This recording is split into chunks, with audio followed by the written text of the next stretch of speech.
ফালাকাটার BJP প্রার্থীকে presiding officer নিয়োগ, training এ না যাওয়ায় বিজেপি প্রার্থীকে কমিশনের নোটিশও।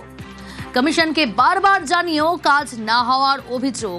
আর কি অভিযোগ ফালাকাটার বিজেপি প্রার্থী দীপক বর্মনের? রাজকুমার রয়েছে আমার সঙ্গে। রাজকুমার, একদম প্রিয়াঙ্কা, দেখো আজব কাণ্ড বলতে পারো বা তাজ্জব বিষয়, দুটোই বলতে পারো।